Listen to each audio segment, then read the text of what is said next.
Bonjour à tous, lors de la dernière vidéo je m'apprêtais à descendre le bloc moteur sur la planche à roulettes. Donc, ce qui est maintenant fait, celui-ci repose sur les grosses cales en bois qui idéalement devraient être taillées en V pour épouser la forme en V du carter. Mais bon, tailler les cales en V c'était trop long, trop fastidieux, j'avais pas envie. Donc j'ai tout simplement cloué des petites lattes de bois en blanc là, de part et d'autre, et le moteur repose dessus, c'est assez stable.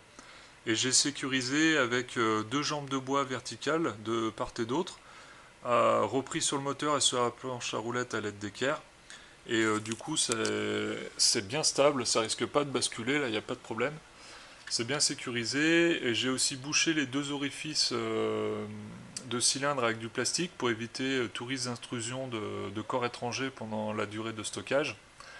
Voilà, j'avais commandé les pièces d'origine Ducati, donc après une longue attente de plusieurs semaines, j'ai enfin reçu les pièces neuves que voici. Donc les kits, c'est les kits cylindre piston en fait que j'avais commandé. Donc composé bien sûr du cylindre et du piston, muni des segments. Euh, et il y a aussi dans le kit les axes de piston et les joncs d'arrêt. Donc, comme vous vous souvenez, c'est un de ces joncs d'arrêt qui était la cause de tous mes ennuis, car l'un de ceux-ci était sorti de sa gorge de piston et est venu rayer et abîmer le cylindre avant, cylindre horizontal. Voilà, donc entre-temps, j'ai aussi poli les deux culasses avec des brosses plastiques montées sur Dremel. Donc les deux culasses, les soupapes, elles sont assez bien revenues, elles étaient toutes calaminées là. Et j'ai aussi nettoyé et légèrement poli les joints d'embase qui eux sont pas fournis dans les kits cylindres piston et qu'il faut enduire d'une fine couche de pâte à joint de part et d'autre lors du montage, comme préconisé dans le manuel d'atelier pour assurer l'étanchéité. Voilà, donc sur les anciens cylindres, il faut récupérer un certain nombre d'éléments aussi. Donc il y a les galets de distribution, les joints toriques en verre là, sur les deux cylindres, donc à placer au niveau des orifices de lubrification. Et sur chaque cylindre, il y a un pion aussi à monter, ici avec un petit O-ring. Toujours pour la lubrification. Et petit détail, ces pions sont munis de deux orifices, un petit et un grand de chaque côté, et c'est le petit orifice qui doit être orienté vers le haut. Voilà. Ensuite, un autre détail très important, l'orientation des pistons. Donc, les pistons sont pourvus de deux encoches, vous pouvez le voir, une petite et une grande. La grande, c'est pour l'admission, et la petite, pour l'échappement. Donc, au niveau de, si je l'oriente dans le bon sens, on pourra lire. Au niveau de la petite encoche est gravé à chaque fois SC pour scarico en italien, qui veut dire échappement. Donc sur le cylindre vertical qui est ici, l'échappement est vers l'arrière, donc on place la petite encoche comme ceci vers l'arrière de la moto. Et sur le cylindre horizontal, l'échappement est vers le bas, donc on place l'échappement ici comme ceci vers le bas. Donc comme ceci. Voilà.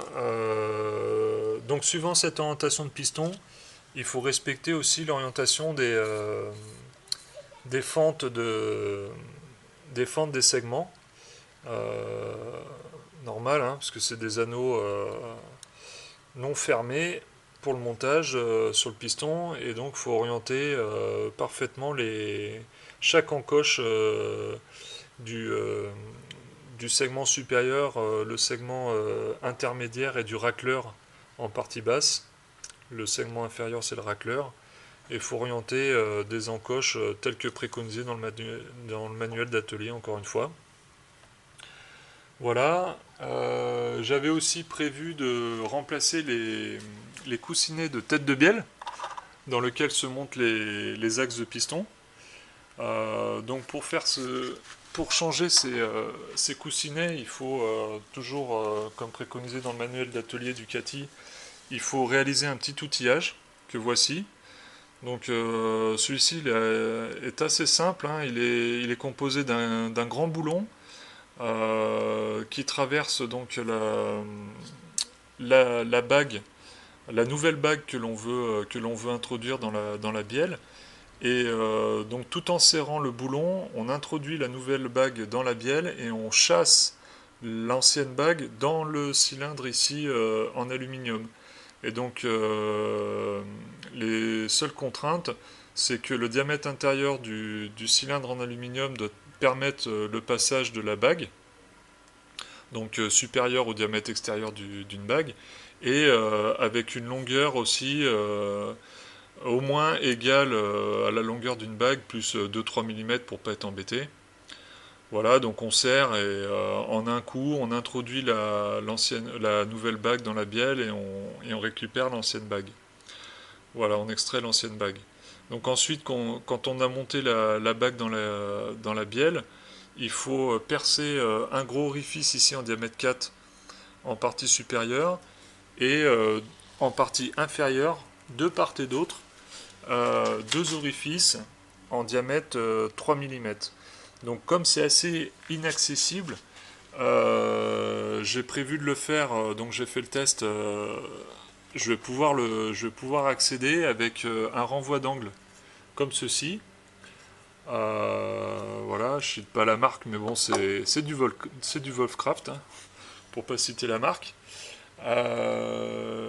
Voilà, et avec des forets en embout hexagonaux de 1/4 de pouce, standard, comme n'importe quel embout de tournevis. Voilà, et donc une fois qu'on a fait ça, on doit finir par réaliser l'intérieur de la bague. Donc de base, les bagues ont un diamètre intérieur qui est légèrement plus faible que l'axe de piston.